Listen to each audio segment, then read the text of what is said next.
Welcome to the LDN Radio Show, brought to you by the LDN Research Trust. I'm your host, Linda Elsiegood. I have an exciting lineup of guest speakers who are LDN experts in their field. We will be discussing low-dose Naltrexone and its many uses in autoimmune diseases, cancers, etc. Thank you for joining us.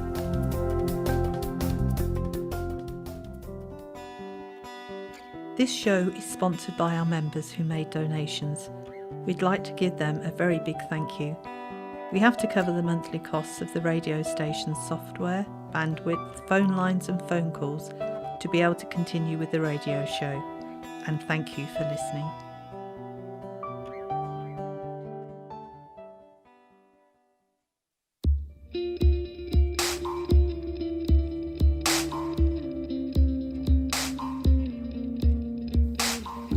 LDN 2017 conference held in Portland, Oregon, 22nd to the 24th of September, was a huge success and the feedback has been excellent. If you weren't able to join us, you can purchase the 3-day live stream recordings for just $80, or the 3 days plus 15.5 hours of recorded presentations, including all the PowerPoints, for $365. All recordings are available for 12 months. CE credits are available for NDs only. For full information, go to www.ldn2017.com. So happy to be here. It's our second year here.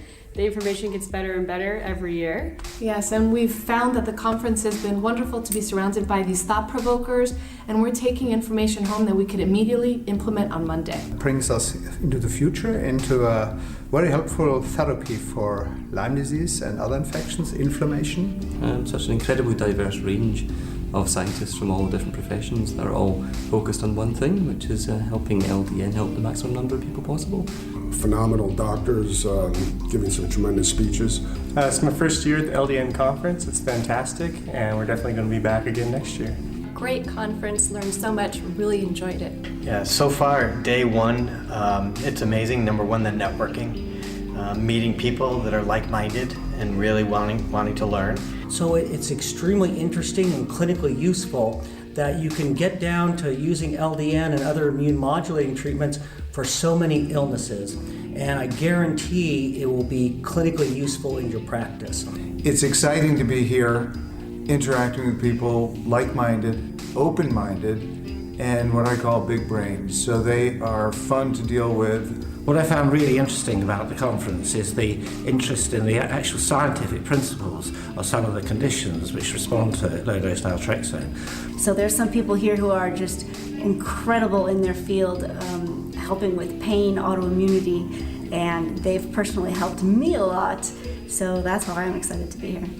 I feel that this conference has given me confidence in writing more, the LDN, with more guidance from thought leaders. And I flew all the way out to Portland to come to this LDN conference, and it has just been great. And so it's just really fun to be around peers and colleagues and patients doing it. The LDN 2017 conference held in Portland, Oregon, 22nd to the 24th of September, was a huge success and the feedback has been excellent.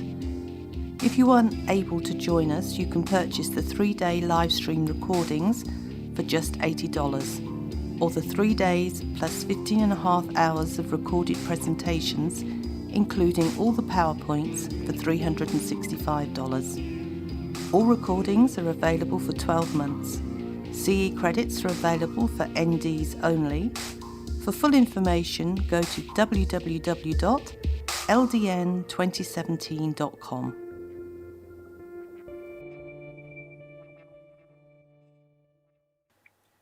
Today my guest is Mindy from the United States, who uses LDN for multiple sclerosis. Thank you for joining us today, Mindy. Oh, sure, you're welcome. So you have multiple sclerosis, and you were telling me that you were diagnosed in 2013. Had you noticed any symptoms before then? I did not. I led a pretty active life. I didn't really have any symptoms of MS. I was in 2011. I was actually struck by a car while walking across the street, and I was thrown in the air and landed on my head and my back, and I had to have a few surgeries after that.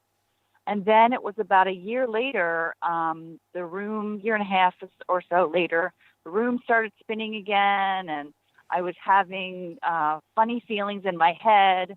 And my doctor said, well, I don't know if you still may have the concussion that you were treated for, but let's get you to a neurologist and do some testing, some MRI to see what's going on. And then that's when I was diagnosed with MS. And what they said was they feel that the trauma from being involved in the accident, that's really what brought it to the fore. I've heard that before, in actual fact, people having, not being pedestrians, but in car accidents, the shock of that can be a trigger. Okay. So what happened once you'd seen the neurologist and you'd been diagnosed? How did your MS progress? It started progressing pretty quickly. By that point, I was having trouble with walking, and my head was kind of still spinning. But I did a lot of research on MS, and I did a lot of natural things, different alternatives at first. First thing I did was I went gluten-free from some of the reading that I did and some of the research. I also started doing hyperbaric oxygen, which was a huge help, because by that point, I was also off and on in a wheelchair. So once I started doing the hyperbaric oxygen, that really helped, especially with the spinning of the room and all of those types of things. And I was able to walk better. And then I learned about LDN, and I started taking that. And I would say within a month, I was feeling much, much better.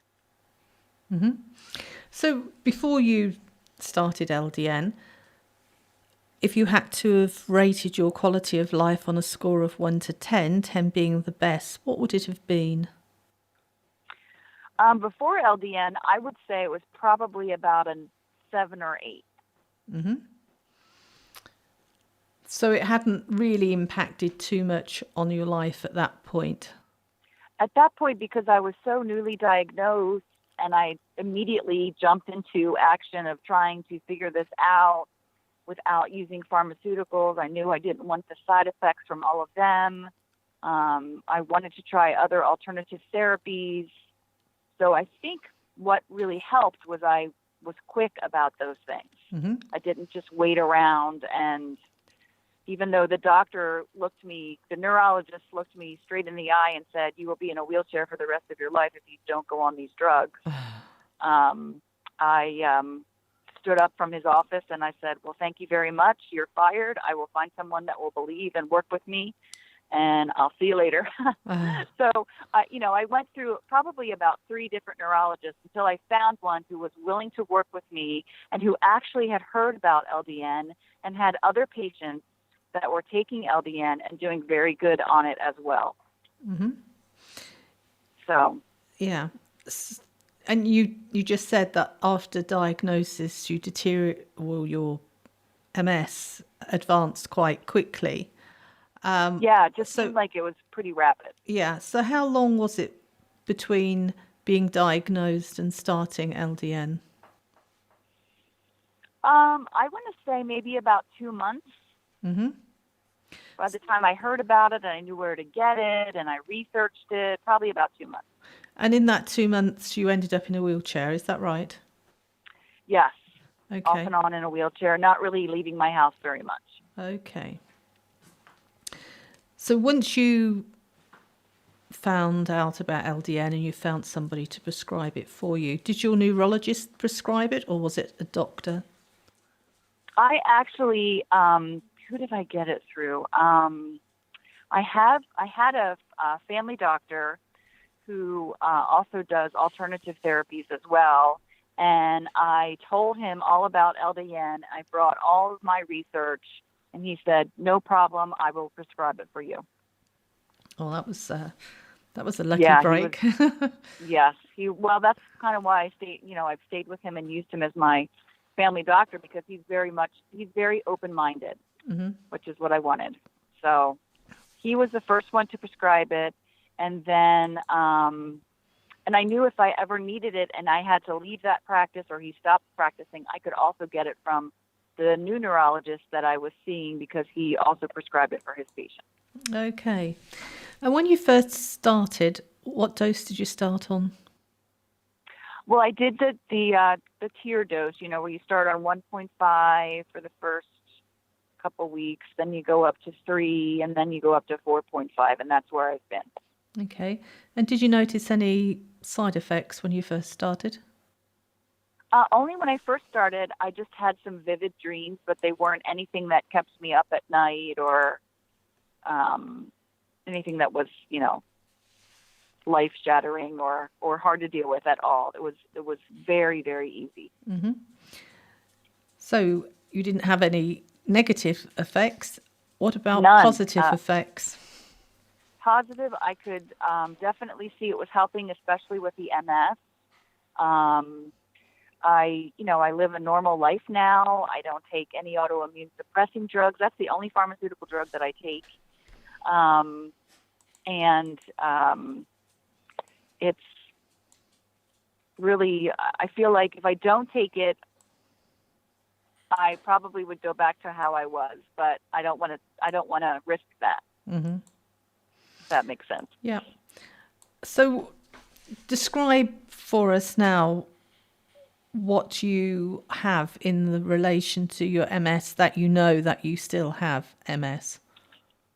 Well, I just had, every year, they want me to do an MRI every 6 months, but I don't want to do it every 6 months because of the amount of radiation. And I do it, it's a 3-hour MRI because they do it with and without contrast, and it's the spine and the brain and all of that. So I do it once a year, and for the past, I was diagnosed like late 2012, early 2013. For the past MRIs I've had, I have not had any new lesions. Mm-hmm. And I just had the latest MRI I did was 2 weeks ago. And what about your walking? Do you still have to use a wheelchair? I do not. Okay. I haven't had to probably in 4 years. Mm-hmm. So you were saying that your quality of life before was 8 to 9, I think you said. So what would... Yeah. Sorry. I would say that, before being struck by a taxi cab, I had a very good quality of life. Then after that is when things kind of went downhill. Then I got my diagnosis. So kind of like in between there is when the quality of life went down to maybe 7 or 8. Okay. And what would you say it is now? Well, am I saying that right? The scale that you're giving me is 1 to 10 is not good or good? 10 is good. 10 is good. So then I would say that my quality of life before LDN was probably a 3 or 4. Okay. Now I would say it's more like a 10. Okay. So Does that make sense? Yes. So do you have any symptoms of MS now that are noticeable to you? Not that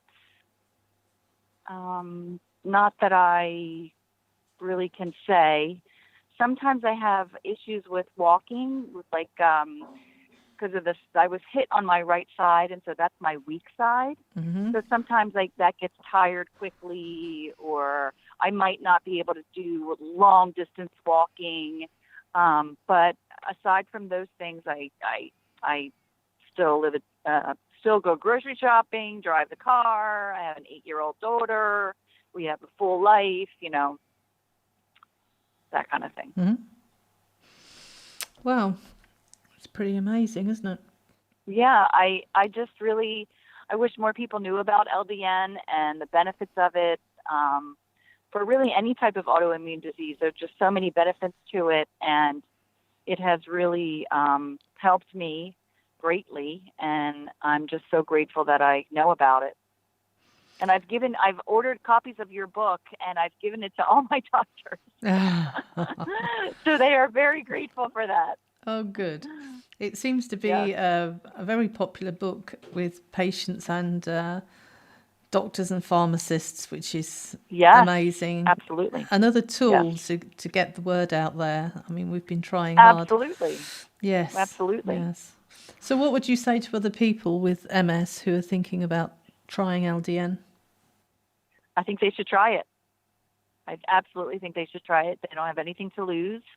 It's worth it. To me, when you look at the side effects from LDN compared to the side effects from the pharmaceutical drugs, it's really a no-brainer. Mm-hmm. Well, thank you very much for sharing your story with us today. I really do appreciate it. You're so welcome. Thank you for the interview and for asking. The LDN 2017 conference held in Portland, Oregon, 22nd to the 24th of September, was a huge success and the feedback has been excellent. If you aren't able to join us, you can purchase the 3-day live stream recordings for just $80, or the 3 days plus 15.5 hours of recorded presentations, including all the PowerPoints, for $365. All recordings are available for 12 months. CE credits are available for NDs only. For full information, go to www.ldn2017.com.